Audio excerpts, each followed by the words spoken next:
Titi Camara Titi première question lan moo la pousse lan nga gis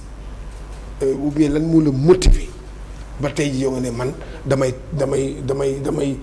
indi sama damay teg sama ndënd pour nekk candidat pour jël fédération. lu ma gën a ittee ci sama candidature dama jàpp ne que su ma gisee tey suñu équipe nationale. gis ne que macha allah xale yaa ngi def ay jéego yu bëri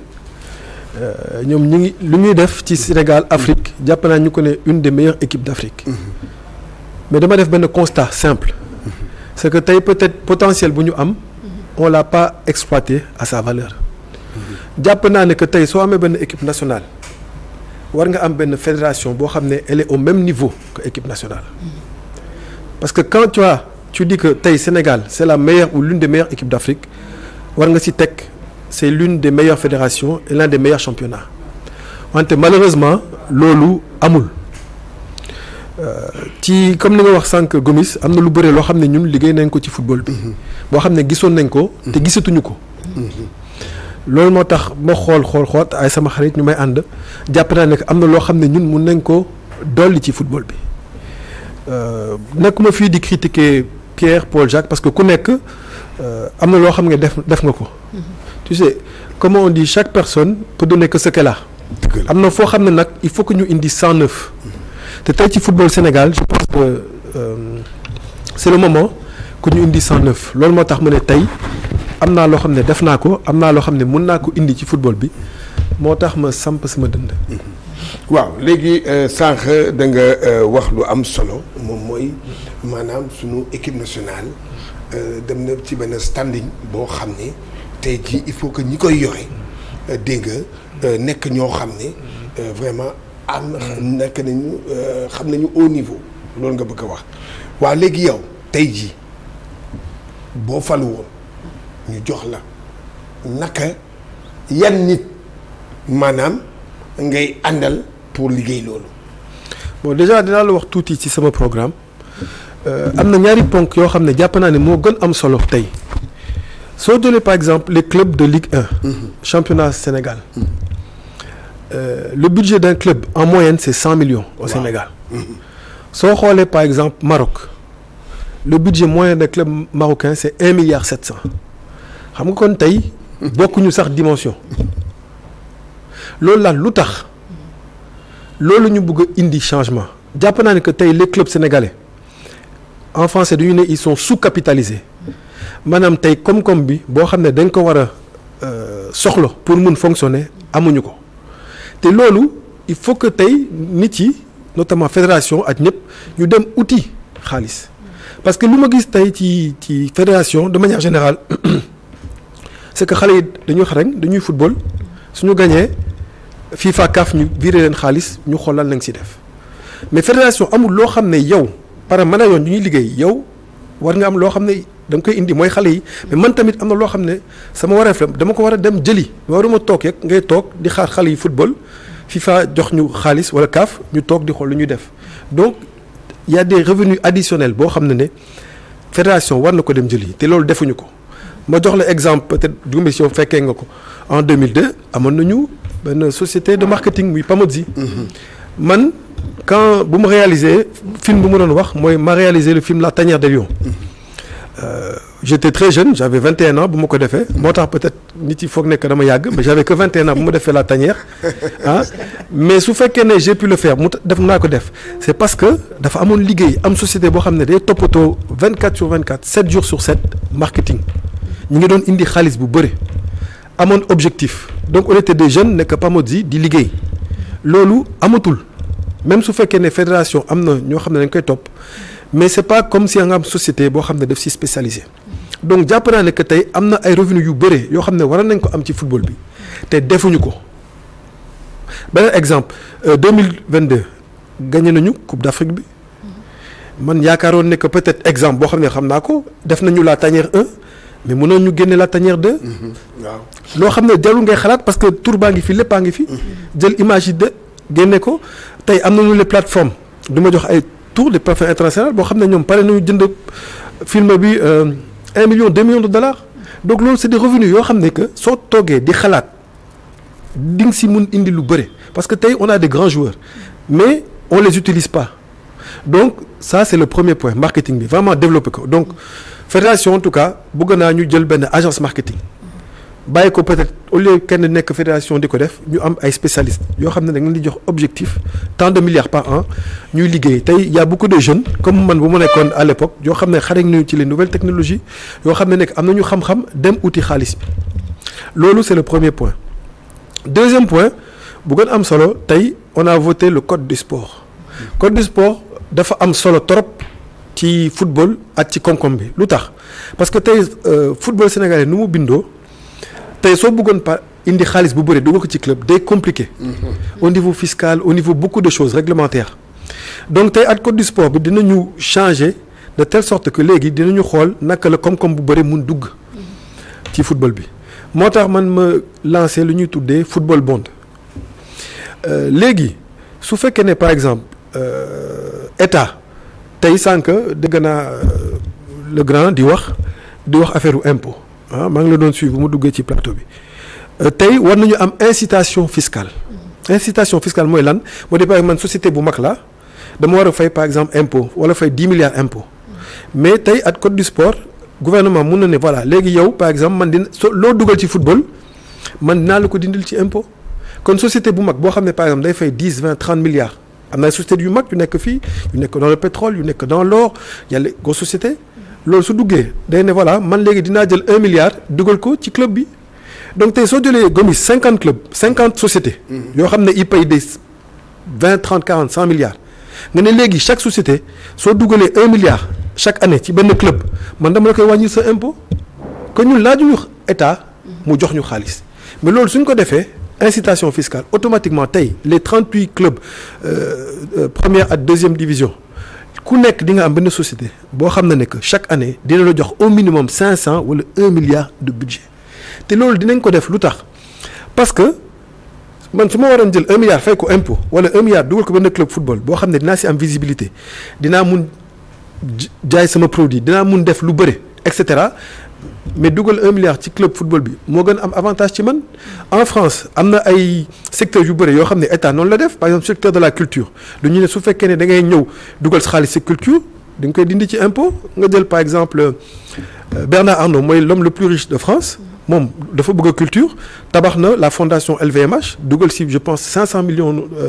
d'euros mais lu ma ko dugalee da nga ko wàññi ci impôt kon noonu lu ñuy def pour favoriser benn secteur donc man daal Gomis pour gàttal daal man sama vision économique te jàpp naa ne que loolu moo am solo parce que balaa ngay wax leneen football spécifique jigéen yi il faut nga am koom-koom donc su fekkee ne def nañu daal réforme boobu jàpp naa ne que loolu mooy tax mu mun suqaliku suñu football qu'on puisse passer d'un club budget boo xam ne c'est de 100 millions à 1 milliard. voilà léegi sax par rapport ak football féminin bi. waaw dinañ ci ñëw dëgg la li mu wax dëgg la c'est vrai footballu Sénégal dafa ndóol. koppar la soxla. bu wax bi yëpp loolu la koppar la soxla. ak tamit ñi mën a yore koppar gi bu ñëwee ba dugg léegi nag Titi li ma la bëgg a laaj moom mooy tey jii footballu Sénégal. loo xalaat yow tey boo faloo loo xalaat ci texte yi régir football Sénégal actuellement. je pense keroog ci benn plateau RTS posé nañ ma question c'était le lundi. waaw dama tontu ci question bi ma ne que texte yi di nga ko mun changer que su fekkee ne code du sport def nañ ko donc lundi maa ngi doon pas casse mais wax na il faut que gouvernement bi daal gaaw a accélérer le code du sport. Le mercredi ma gis ci conseil des ministres que ils ont adopté ça donc loolu kontaan naa le monde du football sportif de général kontaan nañu léegi je pense que dañu war a xaar texte bi war na jàll assemblée pour que ñu voter ko su ñu voter texte bi à l'assemblée on aura vraiment les termes de référence ci code bi te léegi loolu suñ ko amee dinañu méngoo les textes par rapport au code loolu c'est un maintenant il y a certains éléments yoo xam ne balaa loolu sax di pare mun nañ ko changer effectivement bon ñëpp wax nañ ko candidat yu bëre je pense que mandat du candidat loolu ñëpp d'accord nañu que dañ koy limiter man personnellement man je suis favorable pour 2 mandats parce que deux mandats la xalaat parce que tey jàpp naa ne que fédération 10 na 10 boo xam ne su fekkee ne donc si bëgg a dugal vraiment ce temps 8 ans doy na loo xam ne defoo ko ci 8 ans peut-être du 12 ans wala 16 ans nga koy def ba pare tamit tey adduna bi dafa gaaw xare yu bees bi dafa gaaw donc il faut à chaque fois du sang neuf gis nga soo toog lu yàgg sa énergie yëpp da nga koy dugal ci naka lay def ba toog sama fauteuil énergie bi doo ko dugal ci def ay projet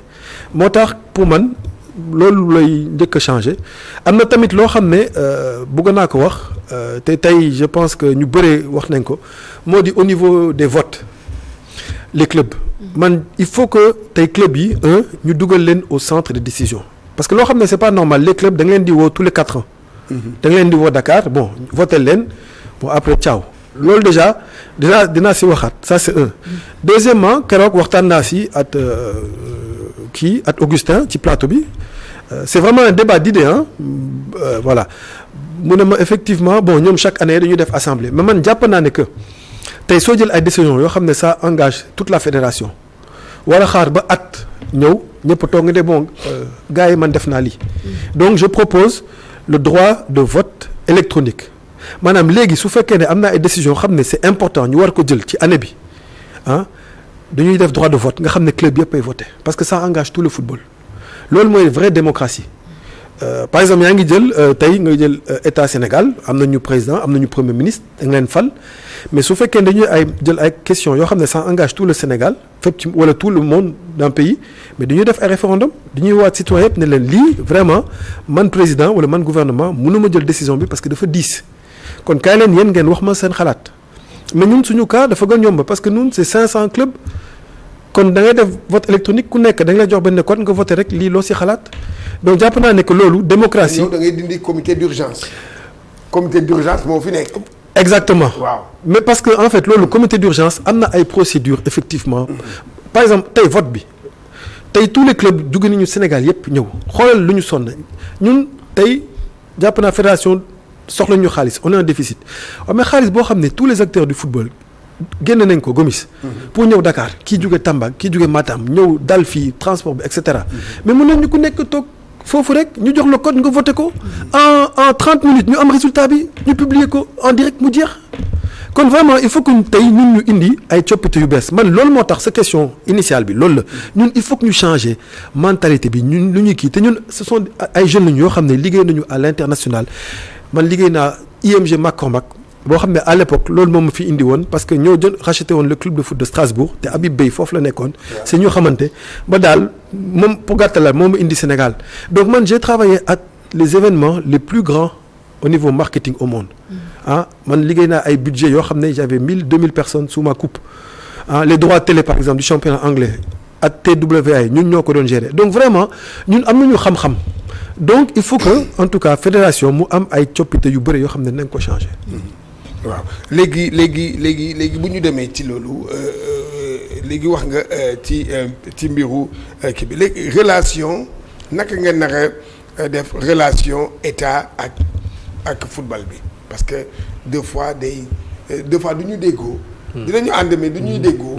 maanaam jàppale bi. des na depuis Mathusalem état fédération rek équipe nationale rek lay jàppale dégg nga mais club yi. Bon, déjà avec le nouveau avec ministre bu bees bi li club yi doon am bu ñuy dem en Afrique dindi na ko léegi yow naka nga fas yéene def pour maanaam ngeen déggoo booloo pour jàppale football bi. waaw parce que tey état jël na décision bon en termes techniques du ñu ne quand les ressources se font rares loolu la ñuy wax ci nasaraan maanaam su fekkee koom-koom bi bëriwul te tey état am na ay urgences yu bëri sànq bi wax na ko donc tey on est dans une situation économique Sénégal wala ci àdduna bi yëpp métti na donc te jàpp naa ne que effectivement am na ay priorités tey santé bi priorité la nit ñaa ngi feebar ci hôpitaux yi éducation et cetera donc comprendre naa lu tax état loo xam ne que peut-être dina wàññi tuuti tànkam moo tax ma ne tey fédération loolu mooy sens bi su fekkee ne bébé il faut à un moment donné nga bàyyi ko mu dox mu daanu mu jugaat parce que tant que yaa ngi koy téye moom du def ay effort peut-être jàpp naa ne que fédération duñu jàpp ne que bon dans tous les cas de figure suñu waree daanu état mi ngi fi te wëriwaay boobu moo tax que tey ñun xarañu ci fédération bi parce que ak exploit yu ñu am war ñu tey waxuma autonome parce que mun na metti mais on doit être quasiment autonome nga xam ne suñu amee problème état mënu ñëw jàppale donc ñun lu ñu laaj ci état relation bi comme ñoom jël nañu position bi man lu ma xalaat moo di vraiment ñun laaj ñu leen xaalis mais mooy lu ma doon wax sànq moo di incitation bi état man bu ma jox xaalis wante jàppale ma pour que ñoo xam ne am nañu xaalis ñu mun dugal seen loxo ci football bi parce que su fekkee ne championnat bi les clubs yokk ngeen seen budget ak sociétés yi day am lu ñuy woo ruissellement mooy lan moo di club de Ligue 1 Ligue 2 su ñu amee xaalis am budget 500 millions 1 milliard mais ñooñu suñu recruter mais dañuy recruter des équipes amateurs. kon da ngay jël benn équipe amateur boo xam ne ma jël ce joueur commencé fay ko comme transfert comme en Europe c'est pas 10 millions d'euros mais benn club da nga koy xëcc club par exemple Jaraaf exemple comme c'est ils sont Matam wax ko mais day jël benn joueur fay ko 20-30 millions donc day am léegi économie boo xam ne que day nekk ci championnat bi professionnel amateur bi c'est l'économie circulaire parce que ci kaw soo amee xaalis tey soo amee budget 100 millions mu nga am budget 1 milliard mais bokkul li nga mun def ci football bi ñëpp da nga siy jëriñu donc je pense que man piste solution bi loolu la vraiment ñun état lu ñu koy laaj moo di mu jàppale ñu ci code du sport ak fiscalité nga xam ne tey am na xaalis yu bëre yoo xam ne sociétés yi am nañ ko suñ ko injecté ci football bi sànq wax nga football féminin ku nekk di nga si gis sa bopp man je pense que loolu nga xam ne fédération dootul soxla di génne di xaalis parce que club yi ñoom ils se gèrent te Gomis loolu dafa am solo les clubs ñoo war a démerder pour que ñoom ñu am xaalis parce que c'est pas normal que xaalisu football te le football FIFA su ko jox c'est d'abord pour le football amateur ñun ñuy fédération di jël xaalis di ko jàppale ligue bi loolu def na ko mais loolu il faut que mu dakk ligue professionnelle bi il faut que mu dakk il faut que léegi ligue bi jug te pour que ligue bi jug il faut que entreprise yi jàppale ligue bi nga xam ne kon fédération su toogee soxlatul di jox xaalis ci ligue bi mais dina mun toppatoo amateur bi ak les autres sections du football. bon léegi balaa may jox Djiby Niang wala Demba Ramata ñu laaj la seen xalaat léegi am na loo xam ne am na couche boo xam ne man dama jàpp ne. mooy moom la ñu mooy parent pauvre bi mooy la petite catégorie. tey jii boo laajee nation nga ne ko sa petite catégorie fan la toll di nga mën a xam ne kii ëllëg fan lay toll tey jii yow ci sa programme ban kii nga ko jox ban gëdd nga ko jox. man loolu laa gën bëgg sax ci lépp lu may def ci football loolu lu tax parce que man déjà jàpp naa ne que football 98% ñuy football c'est les jeunes ci quartier yi ci koñ yi ñoom ñooy football au quotidien bés bu nekk foo dem Sénégal sur tout le territoire xale yaa ngi football man loolu laa woo la petite catégorie balaa ñuy dem ci club yi d'abord ça commence ci quartier yi man am naa si expérience parce qu'en 2012 maa njëkk a def fii Sénégal les terrains de proximité maanaam terrain gazon yi yoo xam ne dama ko def zone B. loolu dama ko def boo xam ne xale yi ñu nekkoon ci mbedd yi ñu leen di gis tout ci suuf si wala ci oto yi di football dama jàpp ne que faw léegi comme yeneen comme en Europe ñuy football ci ay terrain moo tax ma def terrain boobu. gis naa macha allah que léegi bu ma ko defee ba pare léegi ñu bëri ñu ngi commencé di ko def ci quartier yi yaa ngi koy gis fu nekk donc loolu lu baax la petite catégorie. balaa ñuy dem ci club yi parce que quand tu as 4 5 6 ans c'est pas évident ngay dem ay club donc fédération ak état dañu war a liggéey ci programme boobu maanaam dans tous les quartiers Sénégal ñu def fa ay terrain parce que xale yi foofu la ñuy commencer di football loolu suñu commencer mine terrain di ko def day gën yomb suñu commencer am 10 12 13 ans di commencer dem dans les centres et cetera donc petite catégorie daal ñoom lu ñu soxla moo di ñu defal leen ay terrain jox leen ay bal am na tamit encadrement technique boo xam ne effectivement loolu il faut que ñu leen di accompagner mais gis nga au début football il faut que mu nekk plaisir quand tu as 4 5 6 ans da ngay nekk xale nekkaat say xarit plaisir football loolu lay ñëw donc je pense que petite catégorie su fekkee ne am na loo xam ne mën nañ ko def ci ñoom mu di laal ñu defal leen ay terrain yoo xam ne c'est pas cher ce sont des petits terrains mooy mini foot yoo xam ne xale yëpp dinañ si mën football man loolu laay focaliser ci sama programme pour xale yi. donc Titi Camara ñu koy nuyu baax Gomis si ñu kan tey di nuyu Adji Kounat aussi si plateau ak notre doyen Demba Ramata donc président dégg nañu li nga wax dama rebondir tuuti rek si Gomis fu mu tàmbaleeg yow sànq mooy concernant donc la finance gis nañu aussi tamit Titi Camara c'est un marketeur gis na également si wetu ku mel ni le doyen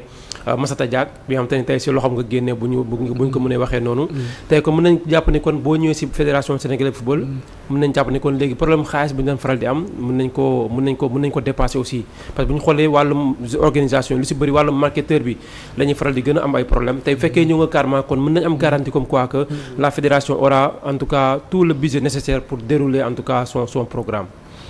waaw comme ni nga wax rek ci marketing effectivement mën naa ne que jaar naa vraiment ci loxo Pape Massata Diack vraiment maa ngi koy nuyu parce que su fekkee ne j'étais jeune ñëw am sama projet rek am sama idée ñëw wax ko ne ko voilà man vraiment dama bëgg a def benn film gis naa comme France 98 à l'époque bu ñu gagné coupe du monde yu defoon film boobu ma ne lii foog ñu def ko loolu laa ko xalaatee quoi te bu ma ñëwee wax ko vraiment tout de suite il a bondi sur l'idée te c'était pas évident quoi parce que bon je venais d'arriver au Sénégal xamuma mais gisoon na vision bi donc loolu la je pense que il faut que ñu am vision parce que vision mooy lan moo di il faut que nga xool d'ici 1 2 3 ans 4 ans lan lay def te loolu moo xaw a manqué tey ci suñu fédération comme lu ma la wax rek on s'est peut-être trop appuyé sur les acquis bon boy ils sont bons et cetera mais léegi il faut que ñun di donc jàpp naa ne que loo xam ne mën nañ ko am ci marketing dina vraiment soqaliku te on va yow peut-être Gomis gis nga ko je suis pas nostalgique de wante soo gisee sénégalais ni ñu collé woon équipe 2002 ak tey ni ñu collé équipe bi malgré qu'on a gagné la coupe d'Afrique bokkul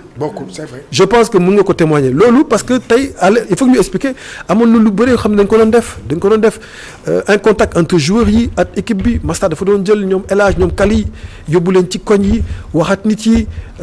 y avait des mamans ñu doon ñëw ci regroupement Gomis yaa nga doon hôtel vraiment c'est-à-dire que su ku ñëwoon d'ailleurs bu ma defee La Tanière des Lions film bi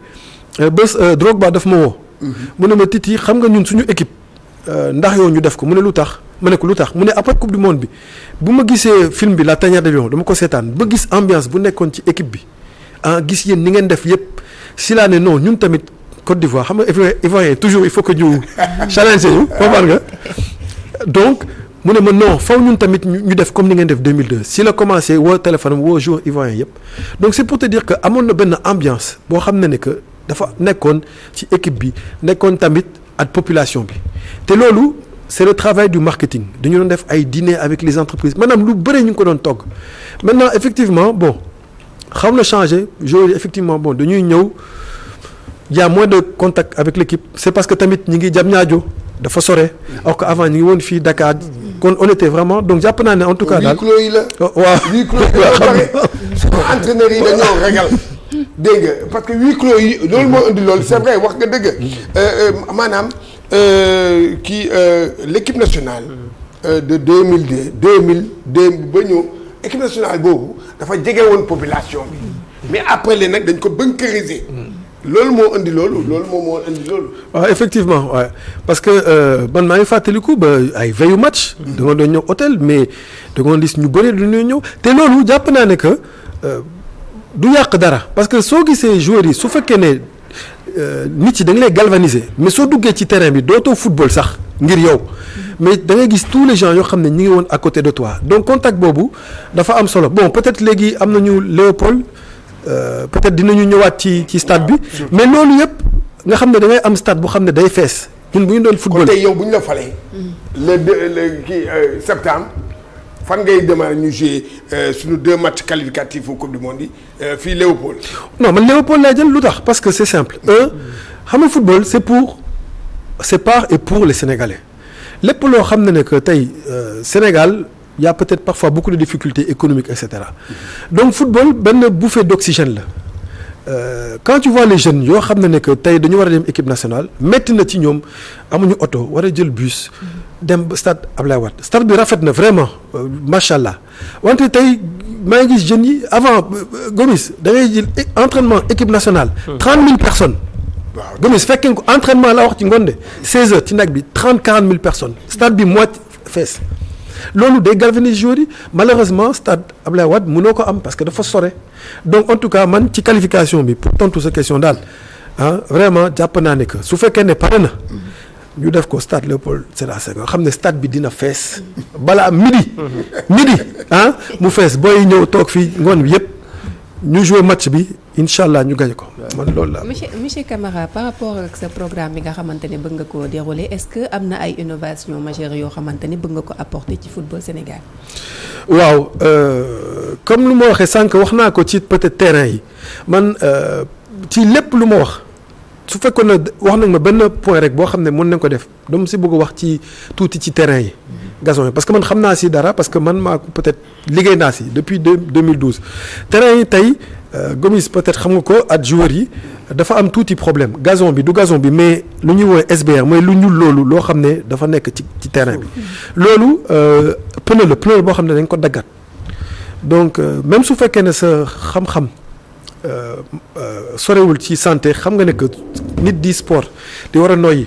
di football ci terrain boo xam ne ay tonnes pneu moo ci nekk loolu baaxul pour wérgu yaram. En tout cas, il y a certains qui disent que c'est cancérigène. Voilà donc foofu laa bëggoon jëm pour petite histoire rek pour ñu expliquer ko effectivement xam nga États-Unis ñoo ko njëkk a utiliser. waaw donc ñoom am nañu tuuti recul. ça fait 30-40 ans presque ñu koy utiliser ñoo ko njëkk a def donc dafa am benn entraîneuse jigéen boo xam ne foofu États-Unis jigéen ñi surtout ñoom ñooy football. yóbbu benn joueuse boo xam ne dafa malheureusement amoon cancer léegi bu mu demee ci hôpital bi dafa fekk ay yeneen joueuse tamit jigéen yu ko am doon traitement mais lu ko choqué moo di dafa jigéen yëpp ay gardien de but la woon. léegi loolu dafa ne mais lu tax peut-être mënoon na nekk ñëpp ay joueurs mais lu tax gardien de but si lu ñu commencé xalaat ñu xam ne que en fait gardien bi moom toujours il est au contact du sol day plongé su plongé day wan day dugal fii lu ñu loolu day dugg fépp donc si lu ñu def rapprochement ba def ay études te effectivement pneu dafa am ay éléments des métaux lourds yoo xam ne y a des éléments en tout cas qui sont cancérigènes donc par principe de précaution jàpp naa ne que tey il faut que ñu réhabiliter terrain yi réhabiliter mooy lan maanaam dindi lu ñu loolu am nañu technique bi day am benn machine boo xam ne day ñëw daf koy manque ba pare ñu solaat si leneen loo xam ne loolu c'est naturel y a du liège y a du coco am na maintenant léegi yu bëre yoo xam ne vraiment loolu dañu tax que wergu-yaram nit yi parce que tamit suñu doom yi ñooy nekk di football kon football dafa war a jàppale santé waroo football ñu lay lor donc su fekkoon ne am na vraiment benn programme kese boo xam ne man ma def ko mooy loolu moom ma gën itteel donc pour répondre à ta question. D'accord. Ma question mooy la ligue professionnelle dafa mel ni daal il n'y a rien de professionnel et yow lan nga xalaat ne war nañ ko mën apporter. bu nee ligue professionnelle. mais da ngay def dafa mel ni li fi xewoon rek moo fi dafa mel ni équipe bu GIA ni ñu ko doon gérer en 1950. ba léegi noonu la qu'est-ce que vous comptez apporter. Non ligue professionnelle bon xam nga déjà elle a le mérite d'exister. comprendre nga effectivement à l'époque bu ñu ko defoon c'était peut-être un peu des tests loolu ñu waxoon donc wax dëgg kese effectivement soo gisee les chiffres amuñu plus professionnel parce que li ngay fay joueurs yi vraiment loolu du professionnel mais moo tax ma ne la il faut que vraiment ñu changer de paradigme maanaam il faut que ñu xool naka la ñuy recapitaliser club yi loolu laa wax sànq parce que club boo xam ne c'est 100 millions de budget ci at bi at lépp li nga war a def bon foofu mënoo fa def dara quoi donc effectivement loolu du professionnel c'est la même chose moo tax ma ne que tey football professionnel mënoo ko def su fekkee état jàppale la parce que tey tant que amuñu loolu incitation fiscale yooyu nit yi du ñu dugal seen xaalis parce que tey soo ñëwee bëgg a jënd par exemple ay actions pour nga jënd action yow da ngay yaakaar ne que société bi dina am ay bénéfices ma mun am ay dividendes mais su fekkee ne tous les clubs ils sont déficitaires maanaam fii amul benn club buy gagner xaalis entraîneurs yi joué parfois dañuy am ay retard de salaire et cetera présidents yi ñoom ñooy dugal seen xaalis donc tey pour qu'on ait un vrai football professionnel état foog mu dugal ci loxoom état su ci dugal loxoom je pense que football bi ñu dugalaat ko comme avant nu mu mel nga xam ne du ñu sonal kenn voilà Titi am na loo xam ne il faut que ma toog laaj la ko parce que gis nañ ni 7 candidats ngeen woon tey jii heure bi may wax ni 6 la léegi parce que maître Moustapha Camara désisté na dem di jàppale Augustin Senghor léegi nag ñu doon am na ñoo xam ne ñu xam football Sénégal nee nañu dina wàññeeku suba boo motul 5 lay doon wala 4 lay doon waaye parce que dina am ay désistements. wala 3. waaw wala 3 yow est-ce que yaa ngi ci dynamique boobu est-ce que maanaam di nga dem jusqu'au bout wala bu fekkee ne non doo dem jusqu'au bout kan ngay jàppale ci ñoom ñëpp. Bon, effectivement, on était 7 candidats, effectivement, Maître Demat Augustin. Maître Moustapha Camara, Demat Augustin. jàpp naa ne que tey soo gisee nu mu bindoo. gis naa programme yëpp. parce que tamit te maa ngi féliciter médias yi parce que c'est la première fois dans l'histoire Gomis yaa ma gën xam football je pense que mun nga d'accord que ñu am élection fédération boo xam ne y a eu vraiment autant de médias autant de débats autant. donc loolu ça enrichit le football. ku nekk daal am nga loo xam ne am nga benn idée boo xam ne futur président bi daal mun na ko jël parce que soo xasee ba génn benn idée moomatoo ko loolu c'est la générosité soo joxee léegi ñëpp ko moom. donc jàpp naa ne que loolu déjà c'est une bonne chose ci fédération ak yéen médias yi tamit deuxième chose moo di au niveau léegi pour ko parler concrètement au niveau du vote ak kan ngay àndal man toog naa xool les programmes de chaque personne xool tamit sama chance ban chance laa am ak kan peut-être mun naa méngoo comme tey di ngeen gisee tey lu ma wax man lu ma gën méngoo ginnaaw sama terrain yi mooy économie parce que leneen lépp loo munti wax te waxoo foo jëlee xaalis bi daal c'est ce qu'on appelle des vieux pieux maanaam naa taxaw naa def stade de Matam naa def fii naa wax et cetera mais loolu amul solo donc xool naa ci candidats yi kan moo xam ne moo ko gën itteel programme économique boo xam ne mun naa méngoo at moom donc waxtaan naa at quasiment ñëpp mais je pense que jël naa sama décision loolu c'était démb. jël naa sama décision soutenir benn candidat naa la ko wax léegi nii parce que Gomis moom xam naa voilà moom émission bi loolu la donc voilà au moins voilà yow di nga am voilà moom comme sama xarit la di nga am primauté bi non c'est que dafa tombé waxtaan naa ak ñëpp ba démb waxtaan naa ba d'accord ak benn candidat boo xam ne suñu programme dafa méngoo et surtout moom day jël en considération programme économique man loolu moo gën soxla parce que soo bëggee changer football soo changé wul économie daal vraiment dañuy toog fii di waxtaan dara du kii voilà donc mais kan la voilà kan la loolu foog mboq waaw parce que fii moom mënoo fi génn dégg nga mënoo fi génn wax ko après ñu continuer wax leneen. c'est ça waaw parce que déjà ba léegi mais il faut nga wax ñu kan la. voilà donc jël naa sama décision Madi la wala Moustapha kii Fall Abdoulaye Fall. jël naa sama décision damay xool Gomis ci bët voilà dinaa ànd ak candidat Fall. Abdoulaye Fall ci. élection yi incha allah d'accord loolu mooy information la gën voilà kon information la donc un candidat de moins aussi. waaw kon nag yow da ngay retiré wu. voilà jàppale ko Abdoulaye voilà léegi lan moo la séduire ci. Abdoulaye Fall lan moo la séduire ci programme am bien vrai que économie bi wax nga c'est vrai ci économie dama bëgg nga wax ñu nit ci xam man lii moo ma ci neex ci économie de football bi mu teg. parce que déjà économie il faut que mu am ambition. bon. gis naa programme Augustin waxtaan nañ si moom pour wax il est entre guillemets ni ñu koy waxee ci moom c'est pas peut-être forcément quelqu'un boo xam ne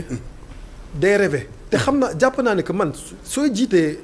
loo munti jiite muy fédération muy dëkk à un moment donné acteurs yi pour que ñu mun dépasser wu joxe lépp il faut nga teg la barre haute parce qu'il faut nga am ay objectifs. mais soo taxawee di ne bon man je suis conservateur bon ndànk lay def du loolu tey moo tax que nit yi ils vont se dépasser. loolu Abdoulaye Fall gis naa que ci programme bi teg na un budget même si prévisionnel de 10 milliards. c'est ambitieux. donc loolu surtout moo ma séduire gis naa tamit son plan marketing boo xam ne vraiment waxtaan nañ si te plan marketing bi. Pape Massata Diack moo ko jàppale. dëgg la waaw voilà te Massata ci marketing vraiment man jàpp naa ne que. waxuma maa gën ay de mais jàpp naa ne que vraiment Massata moom ma si dugal. donc loolu c'est des arguments yoo xam ne que jàpp naa ne que le plan de marketing est béton. parce que xam naa capacité Pape Massata Diack. donc bu ma gisee loolu yëpp au niveau économique marketing daal moom moo si gën xarañ moom moo si gën am ambition ñeneen yi bon. c'est plus des vieux pieux mais gisuma quelque chose de chiffré te man j'ai un DESS un DEA en économie man donc économie comme laa xam laa jàng def naa bac scientifique donc man daal ay chiffres laa xam te moom au moins am na ay chiffres yoo xam ne teg na ko am na division am na progression chaque année donc ci programme mu économie daal moom ma gën séduire te Ablaye Fall sincèrement xaw ma ko musuma ko woon gis vraiment ñeneen candidats yi on se connaît vraiment donc c'est pas parce que dama ko xam wala mais c'est vraiment man programme bi la démb laa ko njëkk a gis sama àdduna donc musuma ko voilà on s'est parlé au téléphone am na loo xam ne tamit mun naa ko wax moom woo na ma dès le début ñu ma àndal dès le début sama candidature ils ont vraiment voulu que ma ñëw nekk ak ñoom ils m'ont suivi et cetera donc vraiment ils m'ont donné daal envie de venir ak ñoom te c'est le programme vraiment ñoo xam ne que ndax programme bi kese moo tax ma àndaat moom waaw am na loo xam ne yàgg naa dégg nga koy jooytu mooy les retombées financières le partage des retombées financières entre membres de la fédération waaw voilà waaw loolu peut-être loolu laa doon wax sànq tey am na lu ma metti 2022 on a gagné la Coupe d'Afrique mais concrètement qu'est-ce que ça nous a apporté loo xam ne sax mun nga ko laal parce que am na benn terrain yoo xam ne léegi jeunes yi mun nañ ci football est-ce qu'on a développé le tourisme est-ce que finalement loolu ça n'a rien apporté mais lu tax il faut d'abord ñu xool vision bi parce que gis nga Coupe d'Afrique wala haut niveau c'est pas un objectif c'est un moyen waaw merci l'objectif c'est comment faire pour que le maximum de Sénégalais puissent pratiquer le football dans de bonnes conditions loolu mooy objectif final parce que gagner une Coupe d'Afrique boo xam ne que ba léegi xale yi ñi ngi football ci oto yi ci suuf si mais finalement ça n'a pas de but gagner pour gagner bon on était content mais il faut que mu am njëriñ te ñoom fédération leur objectif c'était gagner la Coupe d'Afrique or que gagner la Coupe d'Afrique c'était un moyen l'objectif c'est que derrière ça a des répercussions et malheureusement on n'a pas eu ces répercussions léegi nag su fekkee ne en plus de ça xaalis boo xam ne génn na ñu jàpp ne que au lieu ñu dugal ko ci football bi les jeunes xale yi ñu def que délégation bi ku nekk jël ñu partager xaalis bi mais finalement en fait les gens se sont fatigués juste pour quelques personnes donc loolu effectivement doyen je te rejoins loolu ça n'a pas de sens football bi soit ñun ku nekk am nga sa liggéey man am na sama activité mais soo ñëwee ñun dañu essayer xool lu ngi ci dolli mais doo def football bi pour di si am ay kii di si tabax kër en tout cas c'est pas loolu l'objectif soo bëggee gagner xaalis ci football gagner club ubbil sa club professionnel nga jaay say joueurs ngay gagner championnat nga siy tabax mais fédération association la d'abord association la c'est pas là pour peut-être s'enrichir parce que tamit c'est pas normal qu'à l'heure actuelle malgré qu'on ait gagné la Coupe d'Afrique mais ba léegi soo xoolee dégg naa keroog maa ngi sax di remercier président Cheikh Seck pas Cheikh Seck Cheikh Ba pardon bu Aigle Médina voilà ba mu nekk voilà dafa bëgg a louer club louer terrain mais ba léegi amul sax fu muy football depuis 3 jours donc t'es champion d'Afrique mais ba léegi amoo terrain foo xam ne fii Dakar sax nit yi mën nañu sax entraîner donc loolu c'est quelque chose c'est pas normal mais président foofu tam bëggoon naa rebondir concernant booy Cheikh Ahmed Tidiane Ba gis nañ mu def sorti ne si 7 candidats yi yow kese la si gis nga aborder carrément l'aspect économie mu nekk boo xam te ne yaa ko si gën a séduire xaw na sax jur tuuti coow gis nañ ba ko Gomis posé Madi Touré aussi leneen li mooy gis nañ Madi Touré mi ngi doon solliciter rencontrer la démb est-ce que am na déjà beneen bi mooy lan loolu séduire également si Abdoulaye Fall ba nga wax ko en retour lan la proposer pour que fekkee fal nañu ko aussi donc à la tête de la fédération mu xam ni tel poste bii nii dina la ko mën a jox nga gérer ko. xam man je suis quelqu'un bon peut-être Gomis xam na man je dis les choses telles qu'elles sont. Comme ça après je suis tranquille loolu c'est ma nature. Voilà maa ngi remercier déjà président Cheikh Ba parce que wax na ko gis naa effectivement vidéo bi. am naa sama benn xarit bu ma ko yónni naa ko sax message xaw ma naa jot na ko pour remercier ko ak son rôle de sentinelle bu muy jouer ci football bi léegi ci c'est deuxième question c'est simple man tey wax naa la sànq Gomis tey ci football bi ñëpp candidats yi koo xam ne xaw ma ko c'est Ablaye Fall ñeneen yëpp xam naa leen vraiment kon tey wax nga Madi Touré moom xam naa ko bu yàgg xam naa ñu muy àndal et cetera donc je pense que vraiment su fekkoon ne mu sollicité man dégg naa mu ne bon waxtaan naa ak ñëpp sauf ak ci Camara. waaw loolu la wax waaw. ñun nekk nañu moom xam na ma xam na sama famille parce que voilà duñu yàgg donc vraiment voilà moom xam na ma. deuxièmement nekk nañu ci ay plateau RTS et cetera donc jàpp naa ne que su fekkoon ne vraiment bëggoon na peut-être sama xalaat wala. il avait vraiment tous les moyens wax ma ne ma Titi peut-être lii. vraiment moom nag defu ko damay wax lu kii loo xam ne noonu laa ko sentir. Donc te c'est pas peut-être à la veille amoon na peut-être il n'a pas senti le besoin de le faire. effectivement ça amul problème mais au-delà de ça comme nu ma la waxee rek Ablaye Fall moom seet si na ma woo na ma nitam yi tamit woo nañ ma. donc jàpp naa ne que xam nga tamit foo xam ne jàpp mun nga fa am valeur ajoutée. ñu jàpp ne que yow sa programme xool nañ ko am na valeur ci ñoom foofu ngay dem donc je pense que pour répondre à ta question loolu moo tax ma dem at Ablaye Fall. waxagul lan la ko proposé. ah oui voilà pour proposer man voilà. waaw peut-être pour non peut-être pour yéen c'est important. mais man su fekkee ne wax naa la sànq dama def sama candidature c'est vraiment pour apporter au football te mun naa apporter football. dans la fédération hors de la fédération man bu ma defee jël sama xaalis def le premier terrain xale yi di ci football. jigéen yi ñëw ci quartier yi ne ma Titi da nga may ay heures de jeu pour xale yi mais ñun jigéen ñi tamit may ñu ko mercredi ñu ne léegi c'est pour jigéen yi le dimanche ñu jox ko mag yi donc man maa ngi def ci football bi te nekkuma ci fédération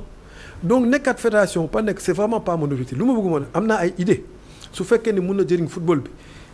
wax naa ko moom nee na gis na samay idée dina ko appliquer. léegi du ay affaire u poste sincèrement wax dëgg kese. musuñu ci wax affaire u poste l'essentiel moo di su fekkee ne vision bi baax na su fekkee ne gagné nañu nañ ko appliquer. te man ñëw ma ci football pour poste parce que su doon loolu depuis 2002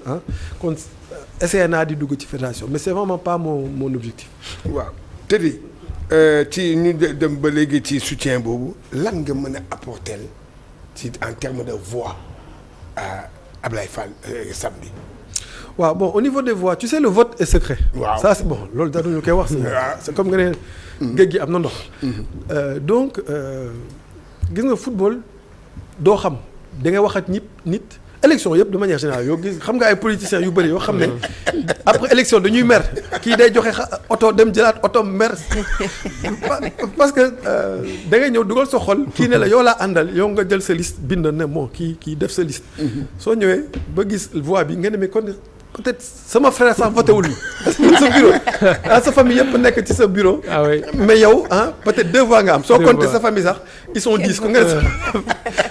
donc man ci affaire voix yi sincèrement Gomis man voilà am na ñoo xam ne maa ngi waxtaan ak ñoom wax naa ñeen ma léegi kan laa àndal léegi daal vraiment dinaa def sama képp lay kantan comme ni ñu koy waxee ci wolof pour que ñu le 2 ñu mun gagner man loolu laa daal mun naa ko wax mais léegi nag nekk am naa tant de voix vraiment je pense que soo gisee élection yi sax déjà ce qui s'est passé waaye am nga équipe yi yow wóor na la que équipe yi yow ànd nañu ak yow. waaw am na ñoo xam ne waaw en tout cas am na ñoo xam ne vraiment waxtaan nañ si bu yàgg. voilà am na loo xam ne liggéey nañ si ñoom vraiment jàpp nañu que su fekkee ne man désisté naa te am naa loo xam ne wax naa leen ko dinañ ko jëf parce que xam nañu que ñoom xam nañu que man fu may dem. d'ailleurs bu mu effectivement xam nañu que man amul copinage parce que bu ma desee décision Ablaye Fall ñoom jàpp nañu peut-être sax que am na koo xam ne xam naa leen dinaa dem feneen. donc c'est pour te dire que vraiment man programme bi moo ma séduire te ñoom xam nañu ko su fekkee dem naa fenn ci programme bi. ñoom dinañ fa dem parce que lu ma fa yóbbu moo di vraiment intérêt football Sénégal mais pas leneen. waaw léegi nag